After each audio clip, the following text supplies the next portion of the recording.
दोस्तों नमस्कार।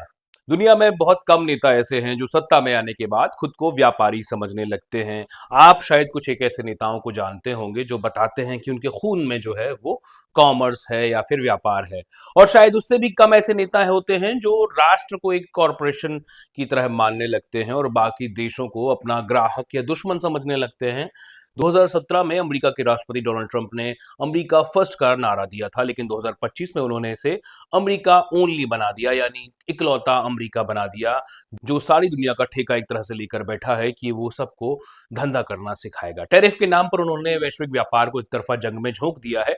चीन पर 150%, भारत पर 10% से ऊपर और यूरोप पर तकरीबन ऐसे टैक्स बरसाए हैं जैसे व्यापार नहीं किया जा रहा, बदला लिया जा रहा है। ट्रंप ने 1977 के अंतर्राष्ट्रीय आपातकालीन आर्थिक शक्तियों अधिनियम आईईपीए का सहारा लेकर कहा कि this is a national emergency. मतलब उन्होंने इस समय को एक राष्ट्रीय आपदा बता दिया अमेरिका के लिए, जाहिर बात है।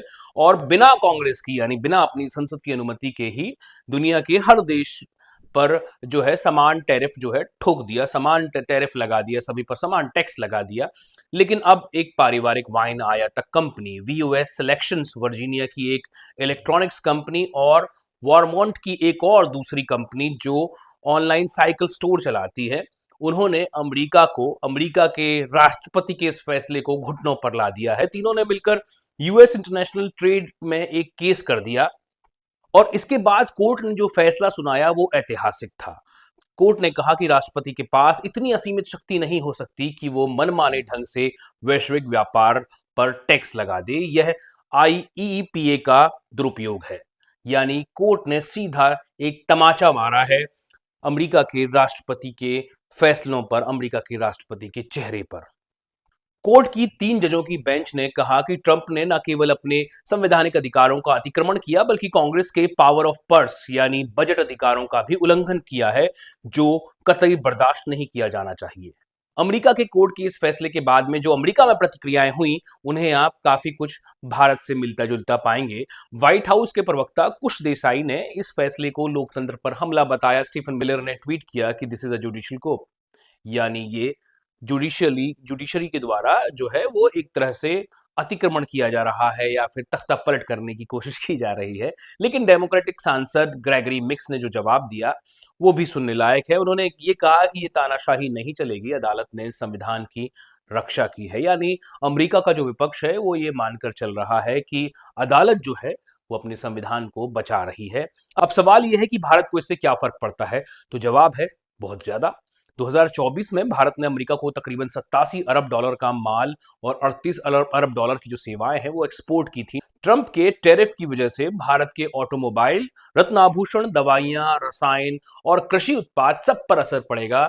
सबकी जो मांग है वो कम हो जाएगी, क्योंकि ज्यादा टैरिफ लगने की वजह से यहां से जो अमेरिका में जो सामान बिकेगा वो महंगा हो जाएगा और महंगे सामान के कारण उसकी मांग कम होती जाएगी।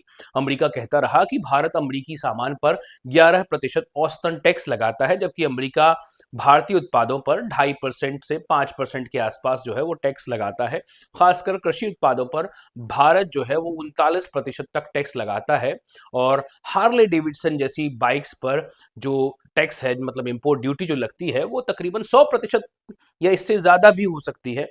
ऐसे में अमेरिका लगातार अपने उत्पादों के लिए भारतीय बाजार को खोलने की लगातार दबाव बना रहा था भारत पर। और अब इस तरह के जो दबाव हैं उन पर अमेरिकी कोर्ट ने एक लगाम कस दी है। सोचिए, अगर डोनाल्ड ट्रंप की टैरिफ नीति बची रहती तो भारत को हर साल तकरीबन 7 से 8 अरब डॉलर का नुकसान हो सकता था। आपको इस मामले को जरूर देखना चाहिए कि कोर्ट ने कैसे आर्थिक हितों की दुहाई देकर लाए गए राष्ट्रवाद के इस तरीके को बिल्कुल पलट दिया है। अब कोर्ट ने न सिर्फ ट्रंप की नीति को अवैध बताया है, बल्कि कहा है कि इन टैरिफ का जिन भी व्यापारियों ने भुगतान किया है उन्हें ब्याज सहित रिफंड दिया जा सकता है। क्या आप भारत में ऐसा सोच सकते हैं? खैर, व्हाइट हाउस ने इस फैसले को फेडरल सर्किट कोर्ट में चुनौती दी है। अगर वहां से भी हार मिलती है तो मामला सुप्रीम कोर्ट तक चला जाएगा। दोस्तों, इस कहानी में कोई एक हीरो नहीं है, बल्कि यहाँ 3 किरदार हैं। एक राष्ट्रपति है जो सत्ता को व्यापार समझ बैठा है, 3 छोटे व्यापारी हैं जिन्होंने संविधान को हथियार बनाया, और एक अदालत है जिसने सत्ता से नहीं बल्कि व्यवस्था से अपनी पूरी वफादारी निभाई। और भारत के लिए इस पूरे मामले में एक सीख भी छुपी हुई है कि आर्थिक रिश्ते माय फ्रेंड टाइप की दोस्ती से नहीं चलते, बल्कि संवैधानिक संतुलन से चलते हैं।